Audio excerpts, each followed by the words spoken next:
Hello, everyone, and welcome to this conversation presented by White House Custom Color. Are you trying to mute me? No, it's just real loud, and I can't. I sold Amazon, but it was $25. Listening to listen, not listening to respond. Yes! Oh, thank you for that. Well, everyone, here we are. 2020 is behind us, and now 2021 lays out stretched before us. We've called this episode an Unforgettable 2020. For obvious reasons, I hope. I just wanted to say thanks for listening these past few years. This last one was, well, it was something else. This next one, I hope, is much, much better for all of us. We've put together some of our best clips from this past year. I hope you enjoy them. Again, thanks for listening, and Happy New Year. Is that not why it makes more sense than ever, if you're a professional photographer, to focus on relationships with your clients? Absolutely. I mean, that's the piece that you bring to the table. Absolutely. And it's the piece that the consumer, the millennial consumer, is looking for. They want to know you. Is that right? Oh, yeah. Yeah. Relationships are very important to them. And there's data that PPAV had that I'll be talking about at Imaging on a talk Sunday night that talk about what the consumer criteria is, the path to purchase journey. And you've hit the nail on the head and given away the trade secret. It's relationships. People want to be able to do business because it's not artificial intelligence and because it overcomes the technological advances made in cameras and lenses and image sensors and onboard processing, because it's the human heart that feels life and feels personification. They want that relationship. And so, yeah, I would say avail yourself to your client. And in fact, I think we've seen a transition in the industry already where a lot of the up and coming, the new breed of photographer, young women in particular, are very effective because they're taking pictures of other young women's children, and young women relate to young women. And so there's a lot of resonance there. A lot of resonance there. It's not a functional or sterile environment in which you're dealing with a photographer. Because again, you're emotionally wed to the occasion. It is You've hired somebody who's charging you quite a bit of money, and should, because they're really good at what they do. But therefore, you want it to come out right. And it isn't just a functional relationship where they're standing at the altar getting the shots or they're posing. They're working, engaging with you constantly, and you have to trust them.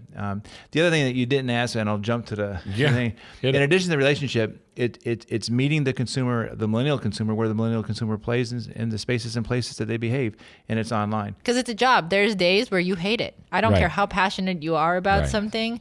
And I know plenty of people who are incredible artists and they're super passionate about it, and they can't make a living out of it. Also that. Because they can't look at it as a business. And I've always looked at it from the business standpoint, like, how do I make this make me money?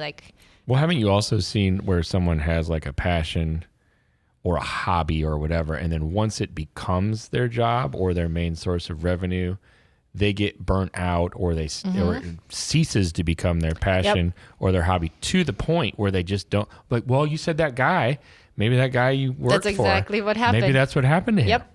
Because he was an incredible photographer. He hated the business side of it. That's why I got so good at the business side of it, because I did all the business side of it for him. Right, because you were doing that already. Yep, right. And he got burnt out because it wasn't what he thought. And I think a lot of people go into any business, whether it's photography, fitness, hair, makeup, whatever it is, because they have it as a hobby and they really enjoy it as a hobby. And then all of a sudden, once it shifts into being a business, only about 10% of what you do is the stuff you enjoy. The other 90% is work.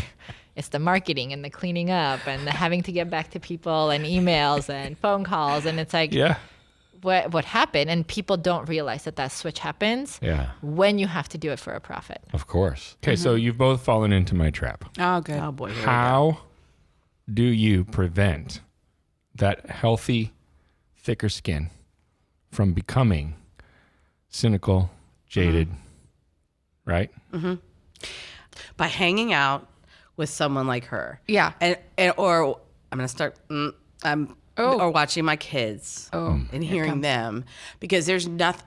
We went through something really rough this year, this past year, as leaders, And the podcast was so big for me because it gave us a chance to connect and talk about positive things and good things and fun things but it was a really rough time for us. I mean, I'm not. No, there was a couple of times where, we have to record these episodes because we've made a commitment. Right. And there was a couple of times where both of us just didn't have it. And it's like we were spent. Right. But we kept each other, and then we would get off and go, phew, that felt good. But she keeps me from getting there, to be getting jaded and not care. I don't think I could ever not care, but taking it for granted or whatever. Taking it for granted. It keeps me grounded in that, and it reminds me to don't let go and lose all of that, because even though I've done this a while, I'm not done yet. Yeah, I don't, and when I will be done when I can't. But hanging out with people like Kira and other, like I was talking earlier about Allison Watkins on the board with us, and hearing that energy, because they're about in the same place years wise with their business, and my children who are older starting their careers. So it's exciting. Do you think that isolation is someone's enemy? I do. That's a good observation. I do. Yeah. And that's exactly why we have a podcast. I think we didn't really know the answer to this question. We've actually been talking about it. Mm-hmm. We've kind of been around this, but we sit a lot. Now, granted, we're with some clients, right? Mm-hmm. But we spend a lot of our time sitting in a corner or wherever. Yeah. On our computer, learning, marketing, editing, whatever you're doing, and we're alone and we're in our head, and it's like you can go hours without speaking to anyone. Right, and you hear and you hear this a lot, like, oh, I listen to your podcast while I'm editing, or I'm sitting here culling a school order, and it's so exciting because it's like, oh, there's other people like me out there, and right. And you do make that connection, even though it's not, in real time or whatever, and you're not actually there. 100%. But it maybe does help someone get out of, you said in your head, to get out of your head. Because if you stay there and you're getting emails that are discouraging, we'll say, right? Yeah. And you stay there and you isolate rather than going the other way and getting out, that can become a very dangerous place. I think we spend too much time worrying about where people start and not enough time about where people need to go. So unpack that one. I hate phrases like those people, oh, they got a camera for Christmas, so now they're a photographer. Good for them. Oh. Good for them. Oh, this is a bit of a rebuke. Yes. Why do you care where they started? Okay. I love it. Right? Yeah, gotcha. I started as an electrician. Right. So doesn't mean your history's not important. Don't misunderstand that. But I think we spend too much time of like, well, you used to do this. And if I'm in a conversation and people talk about the good old days of the industry, I leave the room. Really? Yes. Because I believe the best days are always ahead of us. Right. And they certainly can be. Yes. And if someone's, and at least in our affiliate, in our local group, if someone says the good old days, I will rebuke them. Not publicly. You take them to the side? Well, I'll just say, when you say the good old days, everyone else that hears that think this is not good. Right. That's the implication. That's the implication. Even if that's not what you're trying to get across, it's certainly, especially for newer people or younger people that are less experienced or weren't part of those quote unquote good old days. Yes. You're inferring that, you were part. So it's already divisive, right out of the gate. It's already divisive. Am I getting this? It's already divisive. Right. Absolutely. Right. And when you have associations set up with aspiring members and professional members, you've actually created two separate camps. You're walking in the door divided. I get you. Okay. Right off the bat. Right off the bat. So part of that question you ask is, how do you keep that mindset? Is I'm always like, okay, where am I going? Not where have I been? Okay. Where I've been helps me know where I might go, but it doesn't need to define where I go. Okay. I like that too. I know cameras pretty well, I would say. I still go over the manual. I don't want to say read the manual. I don't want to be that guy. But I don't want to be that guy. I know what that guy is. I'm not that. But I am saying be curious. Be curious. Yeah, be curious. Allow yourself to be curious. Please do it. Be curious. What is this feature I've never used? Right. And then write down in your piece of paper, how can this feature be used in a job? Why was this feature even engineered? Right. Why is it there? Right. No, why is it there? Right. Those pre-programmed focusing styles that Canon cameras have, like like focusing. 1 is for speedy movement, or Right. Yeah. 2 is for like vertical movement, and 3. I've actually seen that in the manual. Well, I'll tell you what. When my son was born, Lucas, I never looked at those things. I never really did. And now with when these cameras come out and you kind of want to experiment with what these things are for, Right. I actually started being curious about this. And not that I ever would, in my professional life, I would never use those presets. I just use the focusing the way I do. But I started getting curious about these presets, photographing my child running around like crazy. And I nailed 99% of him no matter where he was. And when you try to do that manually, I can still get a pretty high percentage, but the technology was there for a reason. And I was never curious enough to explore it. And now that I do, I'm like, how can I use this in a job? Maybe this technology is there for a reason. Maybe these things are worth looking at with more detail. The silent shutter on the Canon EOS R, how could I use that in a job? What if you're photographing somebody that's apprehensive about being photographed, or is awkward, or is uncomfortable? Would this silent shutter be a tool that you could use? And the eye tracking. So not only can this person not see a camera right in front of their face, but they won't hear the shutter interrupting. What if they're telling a story, and that story awakens that essence that we're trying to photograph, because their brain triggers expression in the face, right? And we're trying to photograph that entire process, but if the shutter keeps going off, it's distracting to the whole experience. I would say that our unity and us right here, right now, is all of effect of all of the events, because that's another thing that, again, Mario and I think Mario's getting closer there, is I don't believe that there are problems in life. I believe that there are events, and it's our willingness to cling to or push them away that we make them a problem. So, but it is those events that has brought us to here, that has made me the person that I am, that has made him the person that he is. And it's our ability to impact others with love and sharing. And I think that's where happiness comes from. That's where productivity is. And removing ego out of the equation. Our company, the family, the brothers, we also have our cousin works with us as well, and it's funny because one of the number one things in this industry, people are like, oh, how upset is your brother that you won first place? And the funny thing is there's none of that. Years ago, Tom said this in a seminar. He said, my goal is to one day be the worst photographer in our studio. Actually, I did say that in a seminar, but it's in writing. I think it was the second time I diamond. It was a long time ago at PPA, and they said, well, listen, you've won this, you've won that, you've done this. What are your next photographic goals? And in writing, I said, my next photographic goal is I want to be the worst photographer in the studio. You want to be the worst one, yeah, because you want all the rest of them to excel so much. Like that's where you're really at. See, for me, like let's look back at that big moment. Brother thing going on too. Well, but go back to that moment as a child. Yes. Like for me, like I just like everybody to be together. Yeah. That's it. Yeah. I'm happy. We're all together. We're all happy. Yeah. I'm happy. Yeah. And think about it. How much more difficult is it for a younger brother to grow up in the shadow of an older brother when that older brother wants to be Justin Timberlake and not be in sync? Right. When everybody wants to be in sync, right, we lift each other up instead of lift one person caring about themselves. I have a question. When do we start the podcast? Oh yeah, what are we supposed to talk about? Something like photography, business related, or important?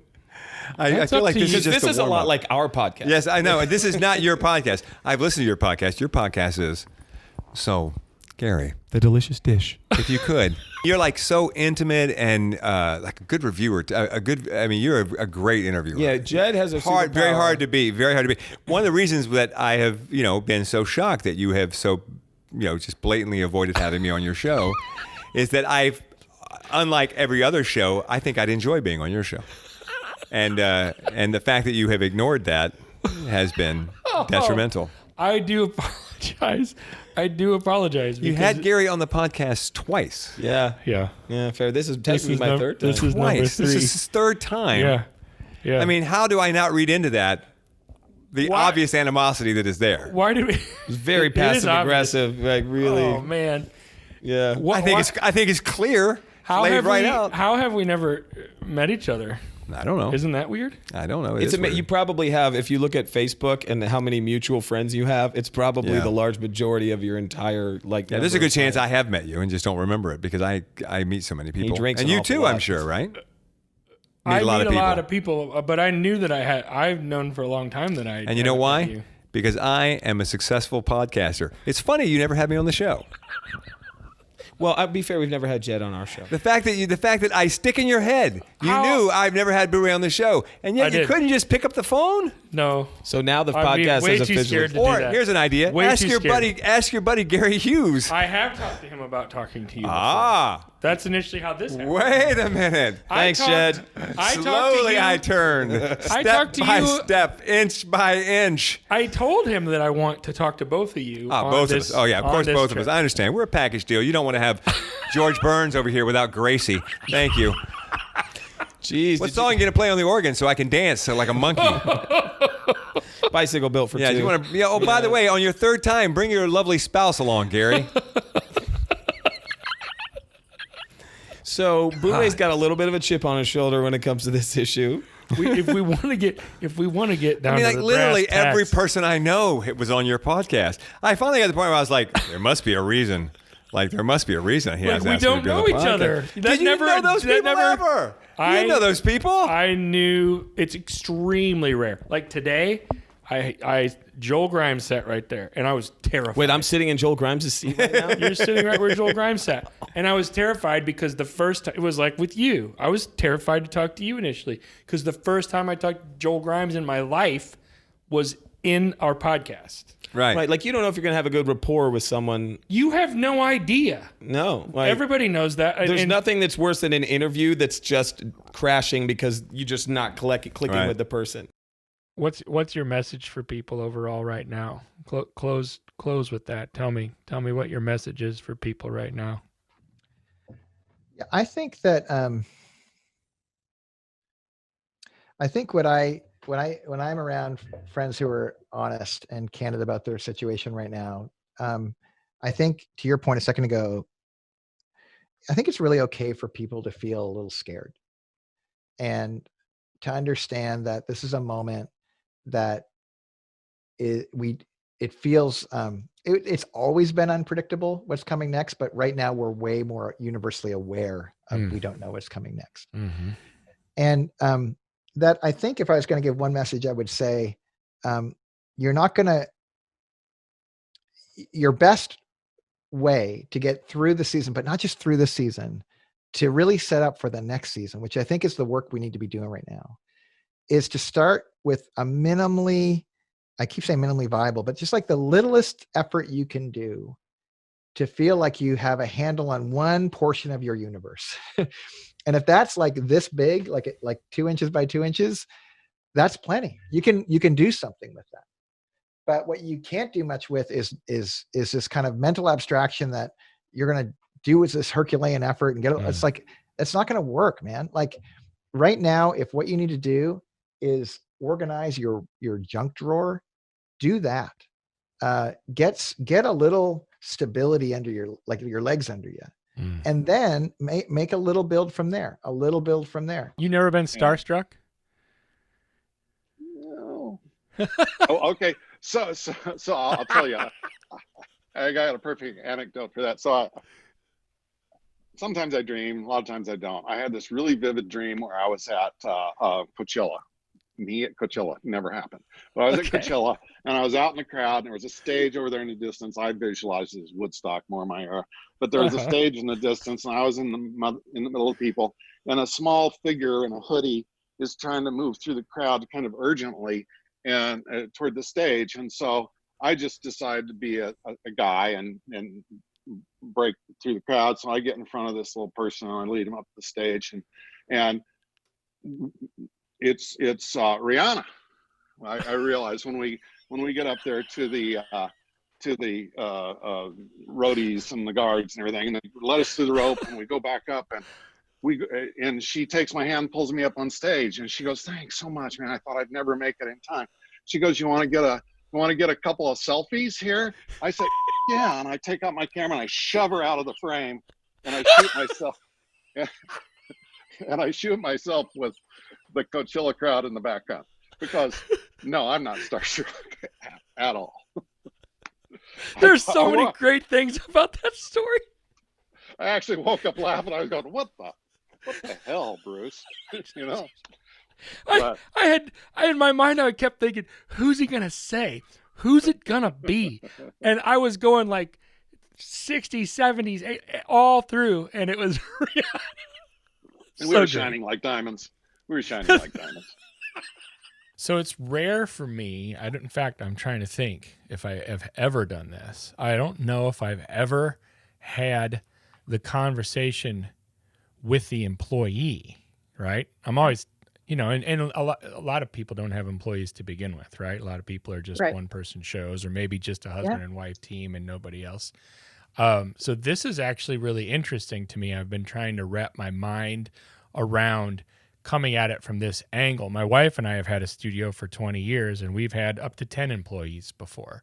And so I'm trying to think if I'm on, if I'm watching this or I'm listening to this, what do I want to get from an employee's perspective? Because it's so unique. It's so different. First of all, why do you work for somebody else? Well, first of all, I hate numbers. So I could never do a payroll. Yeah. That's great. That's a fantastic answer.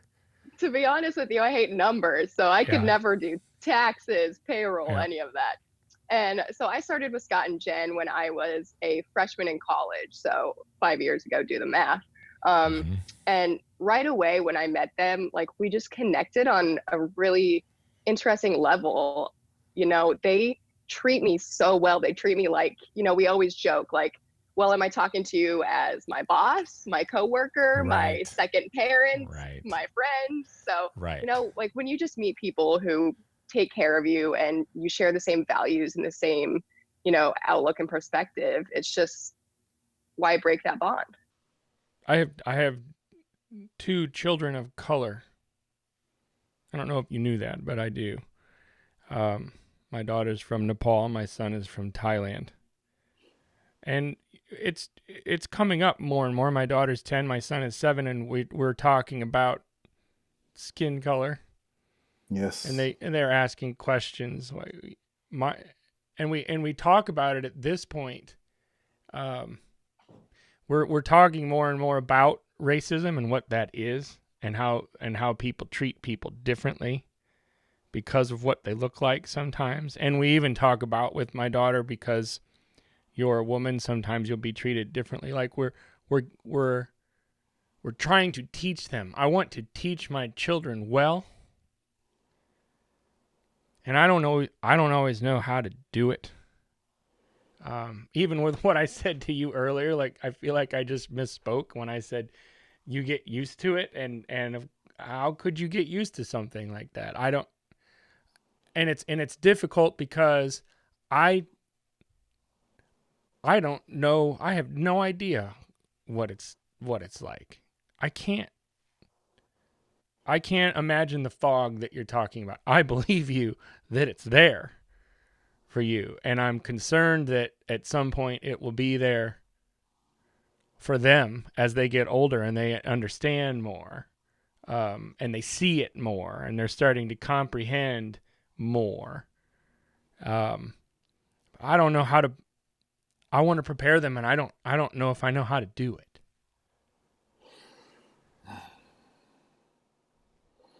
I mean, education is powerful, period.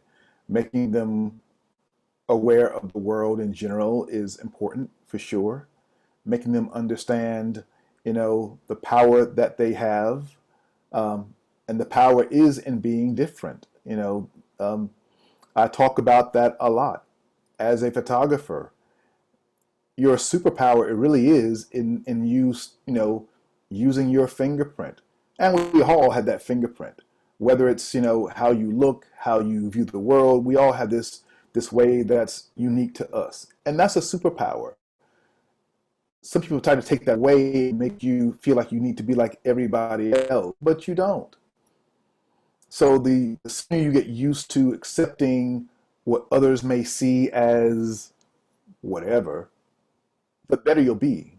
The superpower is really being secure in who you are. And I think that's the most important thing you can teach any child, to be, self-sufficient, to really understand their value as a human being first and foremost. I don't think people realize that they're the boss sometimes. Have you run into that? We're like, oh, I don't know if I can do that, or what if I do that? And it's just like, if you do something and you want to change it, you can change it, right? Mm-hmm. Yeah. You don't need try something else on Facebook to affirm your every decision. Also that. Yeah, I don't know how many times I've looked at somebody and said, you're the boss. You get to decide. And if it falls on its face, you just toss it and you do something else, right? Yeah, we have lots of people who will come in and say, well, I've been thinking about doing this, and I'm really struggling with, blah, blah, blah, blah, blah, blah, blah. So I write back to them literally in the face. I said, what do you want to do? And they say, well, I want to do this, this, and this. And I just write, then do it. Do that. And they're like, it's almost like I have lifted this big thing off their shoulder. Why do we need permission, you guys? We need permission almost, right? I don't. That is my superpower. And Rachael can agree with that. That is something that I don't know where this came from, because my parents are not like this way, but I am very much the act first, ask permission later type of person.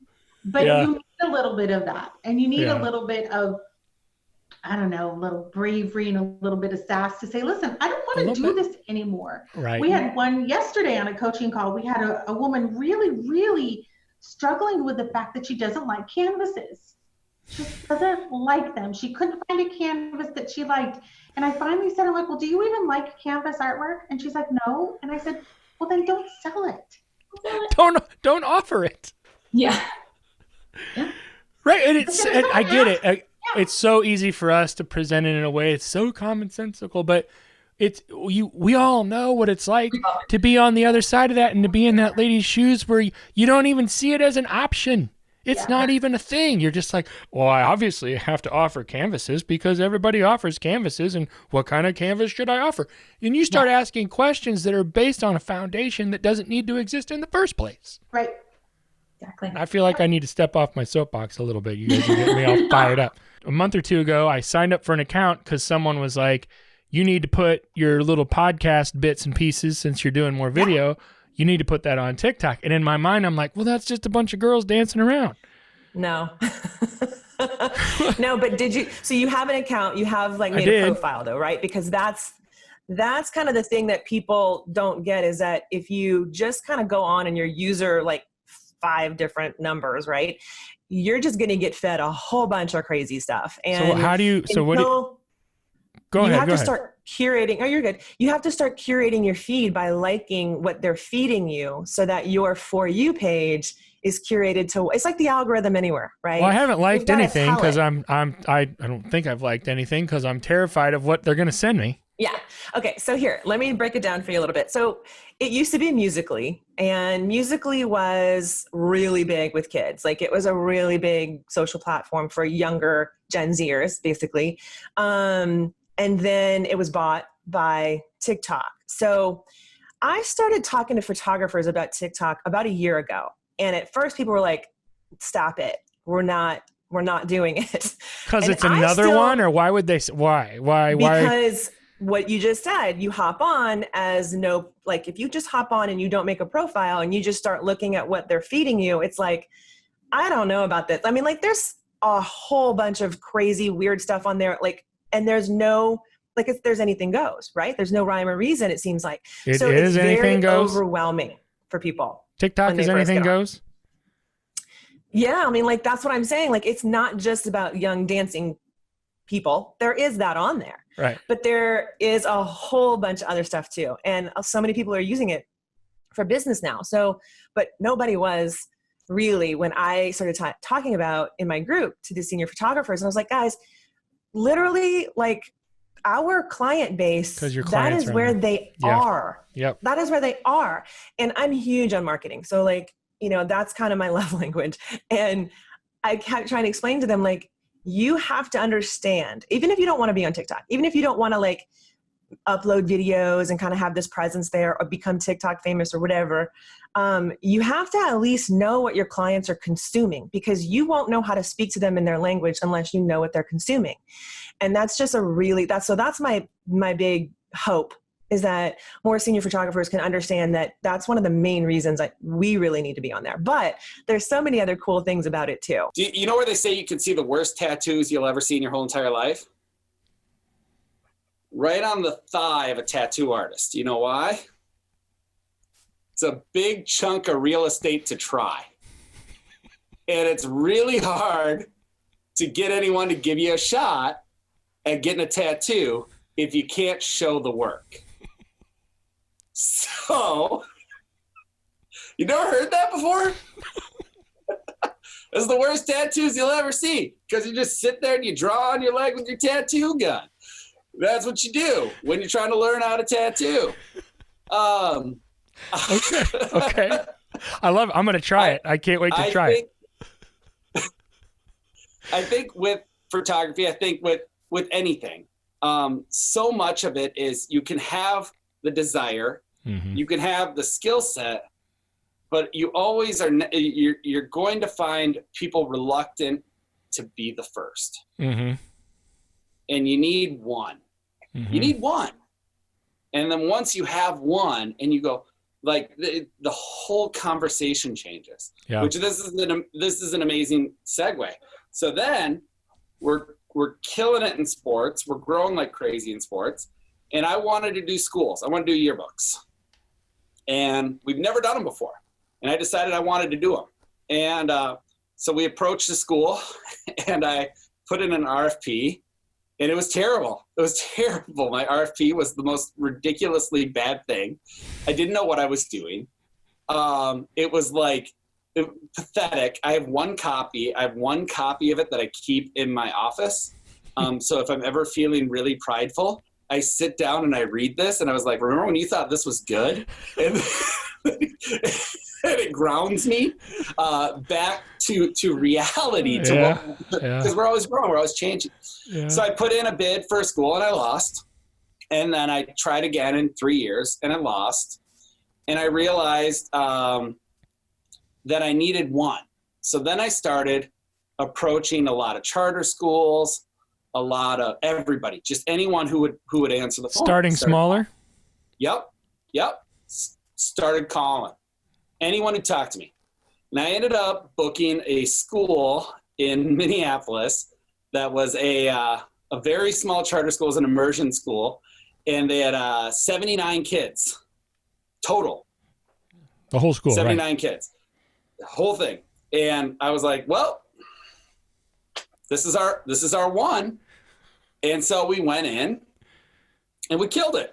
Did an amazing job on those 79 portraits. Are amazing. Right. I believe you. But then I took that and I grew it into a charter school that was 1,400 kids the next year. I took how do you do that though? But just for a second, like what does that actually look like? How do you get to that, to getting into that school? I mean, I know you got the one and it was 79 kids, and then the next year you had one with 1,400. Like what really happens in between? So you speak what you seek. And I think that if you want to be successful in the world, you tell people what you can do for them all the time. You can't offer regular photography. Like you just can't be that regular style, that regular, nothing special, just basic stuff. You have to have one genre that you do that is different. So you have to find that one thing that sets you apart from everybody else, and really, really, really focus on that one thing. Build a portfolio, something that you can replicate, not something that, you fluked into making this amazing image one time and geez, you can't figure out how to do it again. Right. But something where you have a consistent body of work in this one genre and something that everybody wants, right? And you can do it. Like there's all kinds of different things that you can focus on and find that one thing. When you're saying that, like the first part of it, I understand.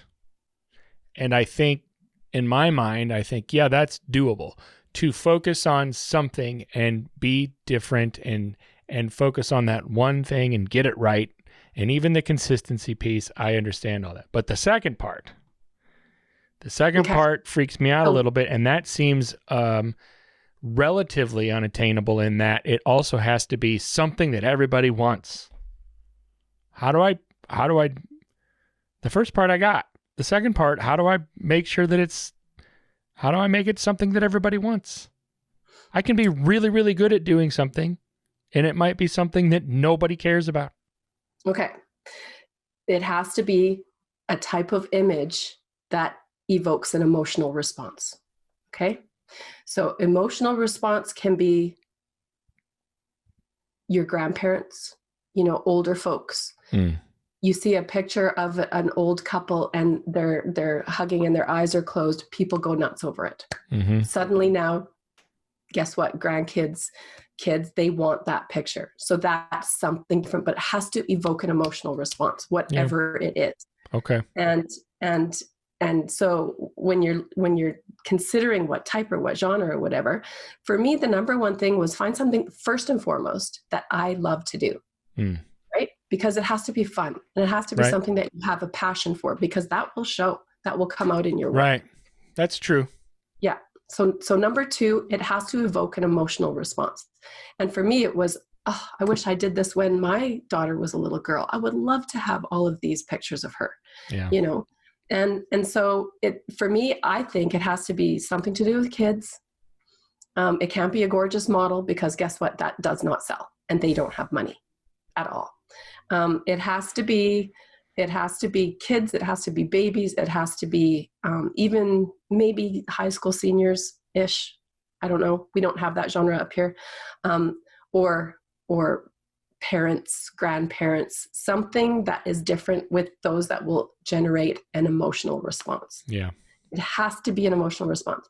Headshots, all that other stuff, that's, they can get that anywhere. And there's going to be a lot of good photographers doing that style, I still truly believe that our old people is a missing genre that is not being focused on enough, because people will pay for that. People want that. And there's a million different ways you can do it. For instance, if you go on to 500px and you follow some of these incredible Russian photographers, there's a few of them that are focusing on the relationship between grandma and grandpa. And they're just mind-blowing. And those are that style right there. If somebody were to focus on that, I guarantee you that would generate that emotional response, which opens up the wallet. So I have your Instagram feed pulled up. I've been looking at your Instagram stuff for years. I don't even know how long it's been. And I want to mention something about your imagery. Yeah. There's so much to them. Like when you read a really good book, right? And then you get to the point where you even read it a second time. I'm a reader, so I read books multiple times sometimes. And you pull so much out of it that you didn't even, how did I miss that the first time? When I looked at your images on your feed, I look at them and then I go back and I sometimes look through again, right? And you do this with a lot of people, but I see new things or I notice new details, or it's like I have a different perspective. You have so much stuff packed in, and it's like every image too. Why is your stuff like that? I don't mean to say that there's an easy button that you can throw out there for people, but how would you talk about your own stuff in regards to what I'm saying to you? Okay. So How I describe my style generally is that it is a clean, bold, and graphic style that portrays women in a way that is both strong and elegant. That is my elevator pitch. That's kind of the way I describe things. And that's what I use as my guiding principle. And so when it comes to like, let's talk clean, bold, and graphic. So let's do the clean and graphic. So in any of my shots, I want literally every pixel to be on purpose, whether that means every hair, every color, every tone, like there's nothing that's by mistake, zero. And the graphic element is in my compositions. It's in the makeup.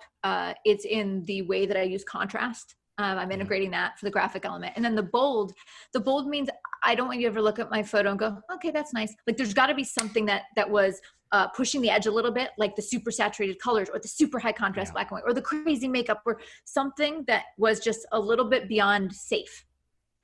And then for portraying women with strength and elegance, I don't do like gritty and rough strength. I do the way I like to portray strength tends to be with dignity, which is why it's, elegance and dignity hand in hand. So you don't, even when I photograph nudes, which I actually do quite often, they're never like where they feel in the realm of like glamour Playboy-ish. Like that's not, because that's, and again, not that that's not, a different way of photographing the nude, but it's not my vision and my style. So it carries through whatever I do.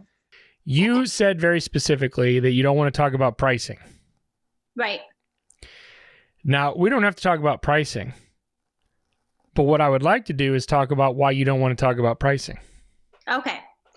So the reason, and I've done pricing before, and the reason why I hate talking about pricing on podcasts or basically almost anywhere is because price really is so dependent on who you are, where you are, what the demand is, what you have to offer.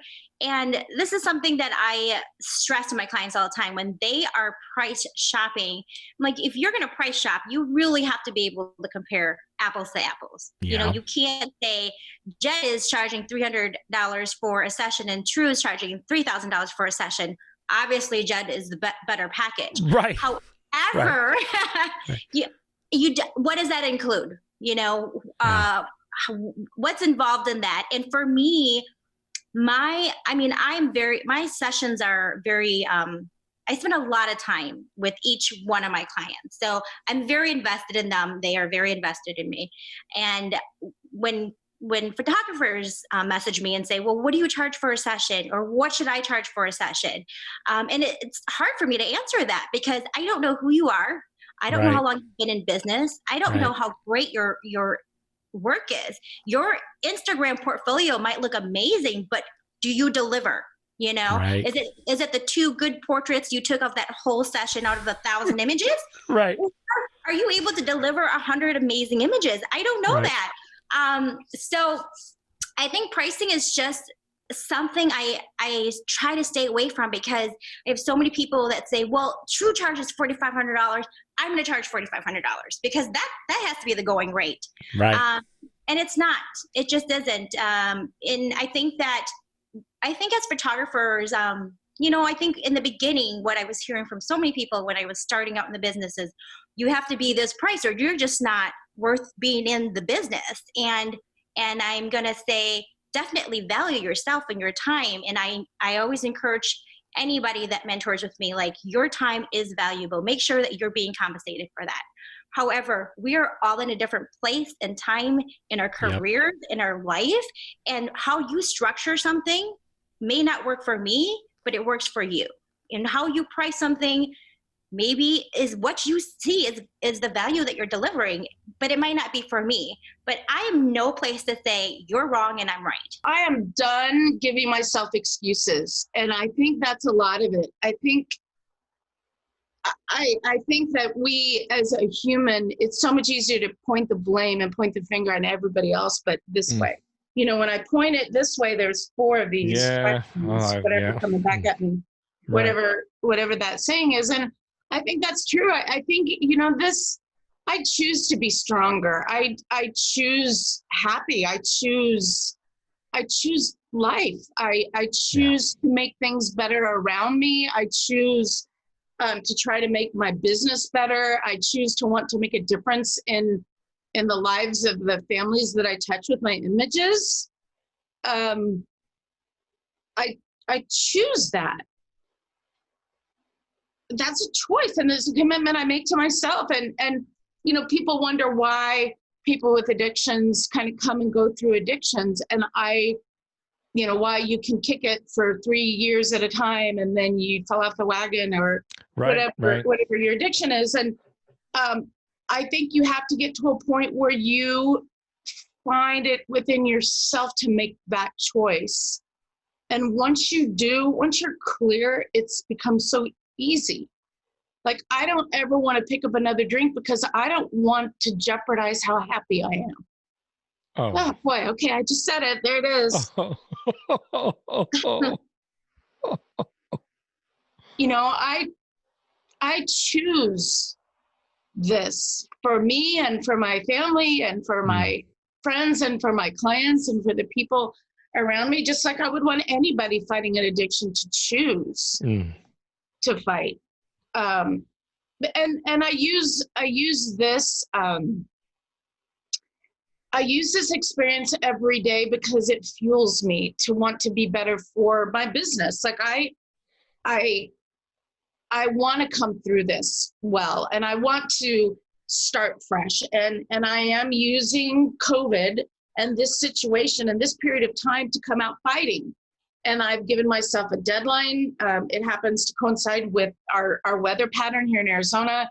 My portrait garden will be overseeded and beautiful in October. So I'm spending September to redo my website, to redo my marketing material, to get everything in place to where when I launch, I'm coming out fighting, because I want people here in my town and in my community to see that I am still here and that I have really great ideas and new concepts and things that they never thought of before, never heard of before. And I think they're looking for that. I think your clients are looking to you for help. There's a book called Start With Why that was written by Simon Sinek. That was a hugely popular book. He's a very smart man, brilliant mind.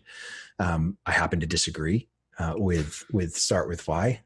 You can't start with why, you have to start with what. So what are your non-negotiables? What are your deeply held personal core values? Because that's what your purpose is born out of. And so if those words are not included in your purpose, then your what and your why are not aligned.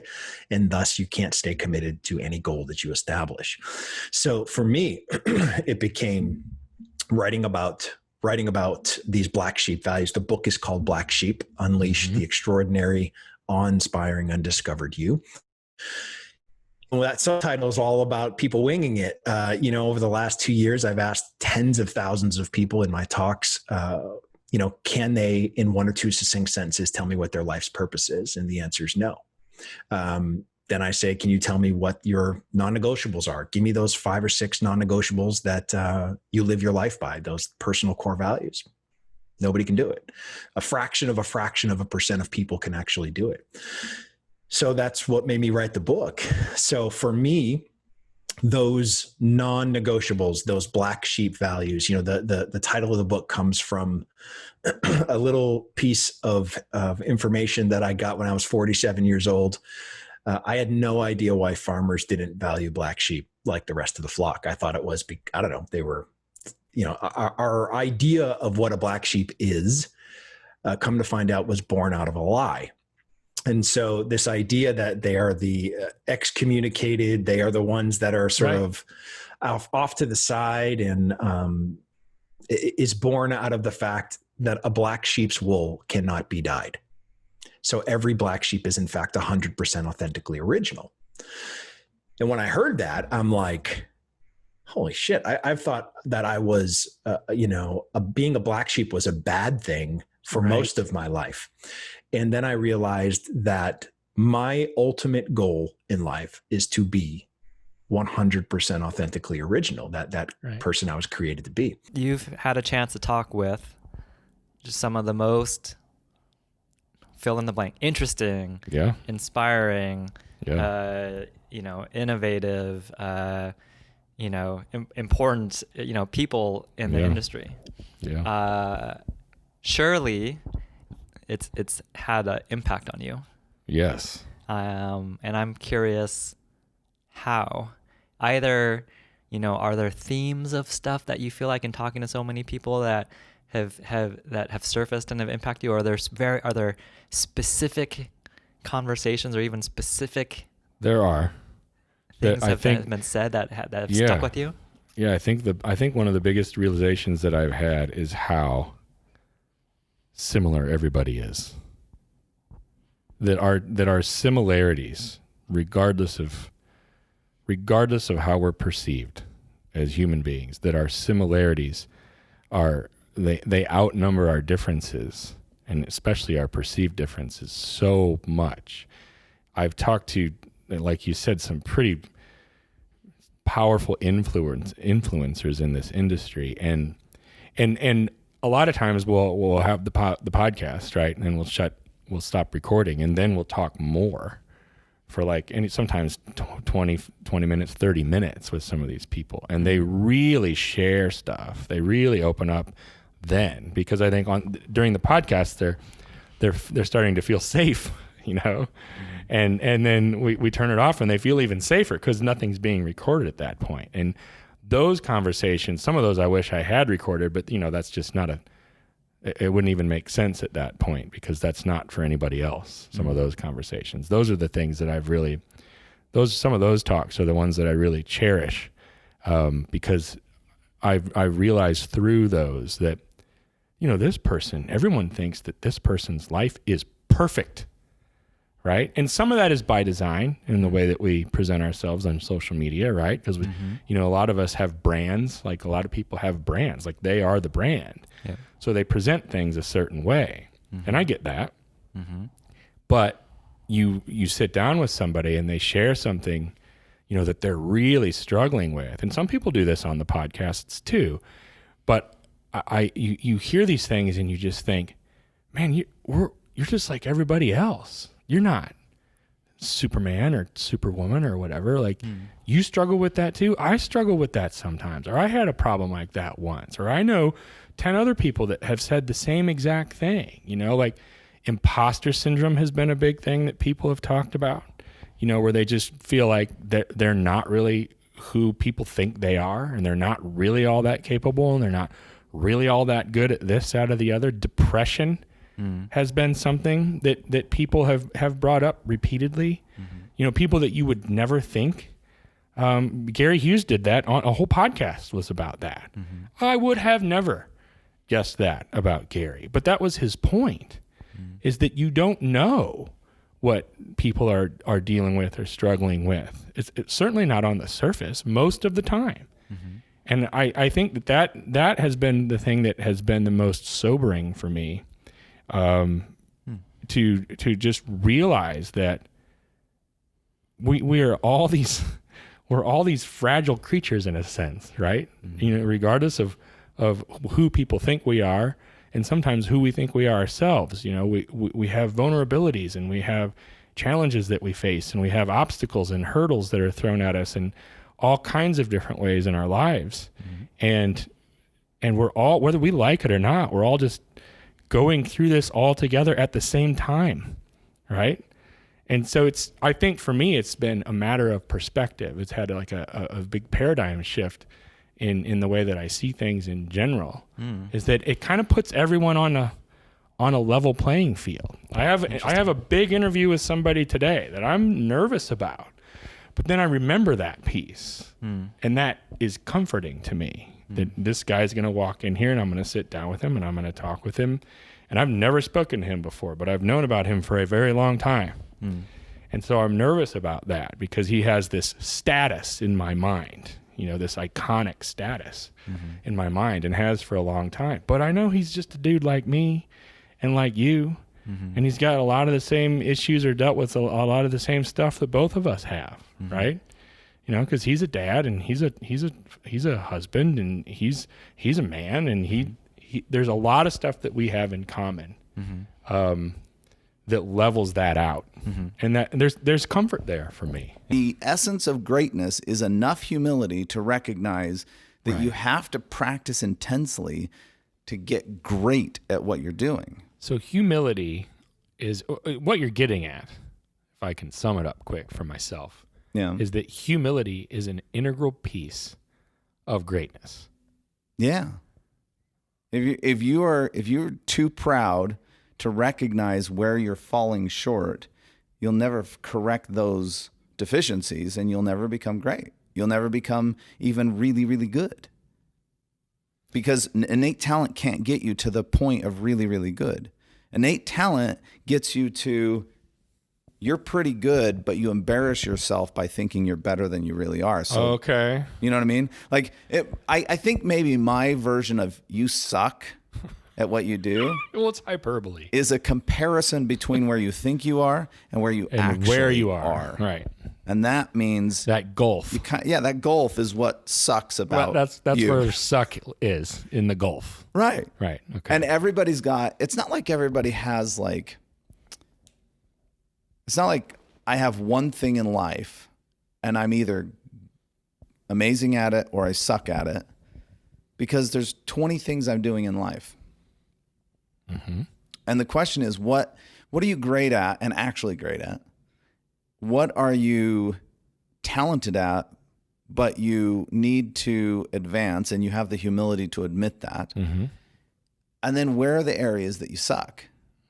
You know, and you think you're good enough, so you just keep going on innate talent, but you actually need to improve and you're not seeing it. You know? And you have to take personal stock of that, because I'll tell you, so where do I suck? Because there are things that I suck at. You ask yourself that? Yeah. What am I not actually good at? What is something that you're actually not good at? I'm not really good at being a great, like, present dad. Are you telling me that you suck at being a dad? Maybe. What? Because I'm too busy doing my other things. And I recognized this the other day, actually, and it was kind of a shocker to me. I was looking at a picture of my, so I had a studio opening, and I had this party, and I had my son at the party, and we took a picture. This is my oldest son. Yes. Got a picture of the two of us. And to me, that was yesterday, right? In my head, that was yesterday. And it popped up in Lightroom because I was looking for something else. I was looking for like an American flag or something, and there was American flag in it. So the AI popped it up. Sure. So I see my son, and my son, who is now taller than me, 16 years old, was up to my chest and baby-faced and just this cute, smiley little kid. And I thought, oh my gosh, I have just missed 6 years. It's been 6 years? 6 years of his life. I've realized I don't even know where it went. And it's not like, you know how people just say, oh, it's been so fast and I don't know where it went. That's what I'm thinking right now.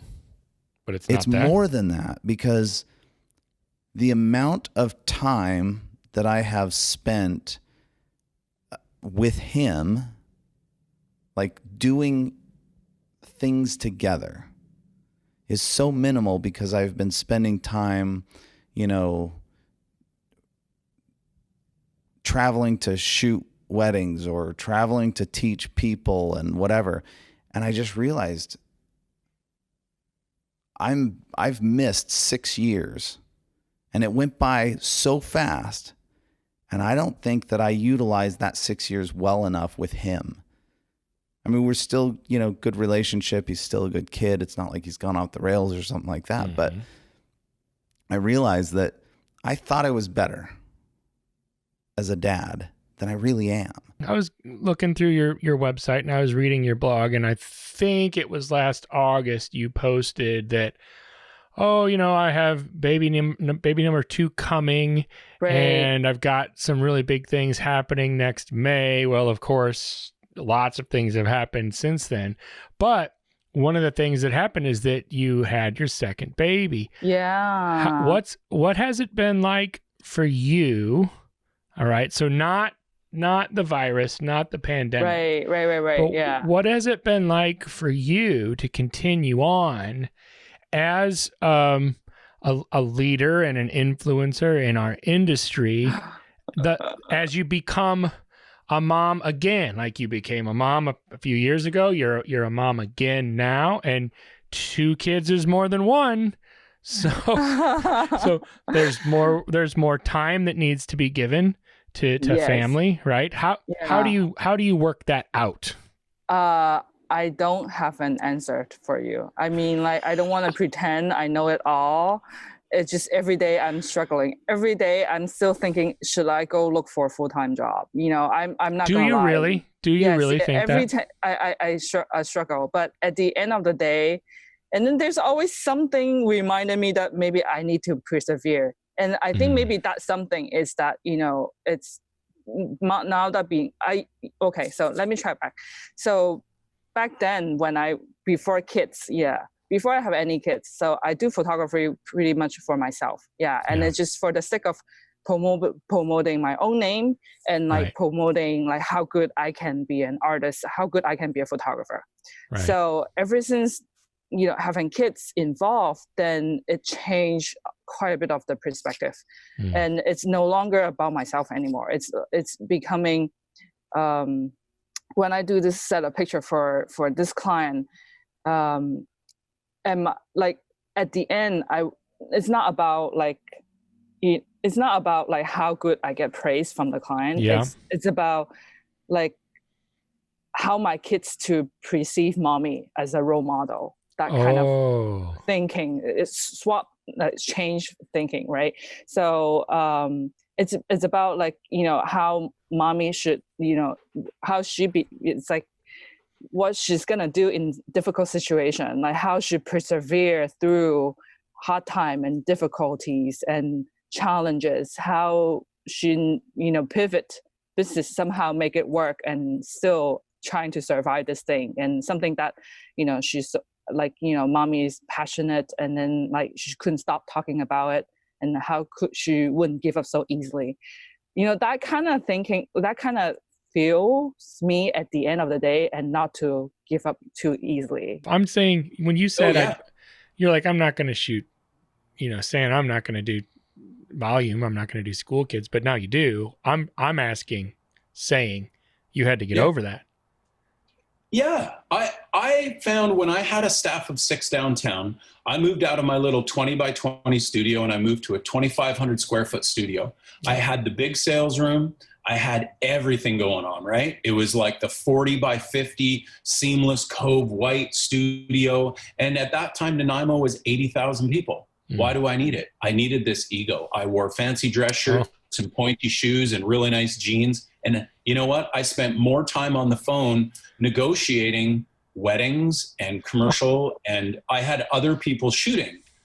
And I'm so grateful for that crash in 2008, because I remember sitting in my driveway with all my furniture in my old little house going, literally Facebook Marketplace was kind of new, I think. I don't even think Marketplace was there, but I was just like, free couch, you know, free like bamboo shoots from the corner of my studio. I gave it all away and I started from scratch. And that was the most humbling experience at 33 was I didn't get into this to run a massive studio. I got into this because I love interacting with people and I love capturing images. I want to get to what drives you the most, not just as a businessman, not just as a photographer, but also as a person. You know, all this stuff considered, like what pushes you the most? What are you most motivated by? I think it goes back to, in my life, it's always gone back to being successful, whatever it is you want to pull off. So my definition of success is, well, I think it's making a plan and pulling it off. No matter what it is. So whatever the plan is, the plan could be to walk across the room. If I do that, successful. There we go. I walked across the room. Perfect. Phenomenal. You're motivated by making a goal and accomplishing that goal. Yeah, it drives me. Yeah. And it's always been. And the thing about it that's interesting is that it took me a while to understand that I was not, that competitive by nature with other people. What I am is I'm competitive with myself. Because I when I was training for the Olympics, I was like, these guys that I'm sailing against are so good, and they're shellacking me and they're just beating me up all over the place, left, right, and center. And when I realized they were really good, but I kept getting better and I kept getting closer to them. Yeah. And then when it got to game time where I was up to speed with them and I'm neck and neck with them, and all of a sudden I'm falling apart with nerves because the world champion's right behind me coming down my tail. It didn't have anything to do with him. It was nothing to do with him. Right. It was me the whole time. Yeah. So once you take that responsibility on, it's a huge weight off your shoulders, or weight on your shoulders, however you want to look at it. But that's why when photographers get nasty with me about like, well, this guy down the street did this and this guy copied this and this guy's doing that and that guy's doing this and that person slashed their rates and blah, blah, blah, blah, blah, blah, blah, blah, blah. And this person took my clients. All of that is like total crap because you're focused on them when it's really you. It's got nothing to do with them. Like if you were such a badass, they wouldn't even be able to see you and like, let alone get near you, You think that's one of the secrets of the people that are successful, including yourself, is that you don't concern yourself with others like that? Not at all. Not at all. And if somebody does kick my ass, I'm like, what did I do wrong? What am I doing? What do I have to do? Not necessarily what did they do right, but what am I not doing right? Exactly. Well, Mark Cuban said this, and I don't know how exactly it says. He said, I just try and figure out what I would need to do to kick my own ass, and I do that. I was like, that's good. I like that one. That's fantastic. I like that. I mean, that's really all it is. Like, what's somebody going to do? Like, what are you going to do? Like, how much are you invested in what you're doing? Like, are you committed like 100%? Are you not? This notion of being, everybody says, oh, I'm 110% committed. Well, let me see it. Hey guys, thanks for watching this conversation presented by White House Custom Color on YouTube. Be sure to check out our other content and click that subscribe button right there. Right. Right there. It's there somewhere.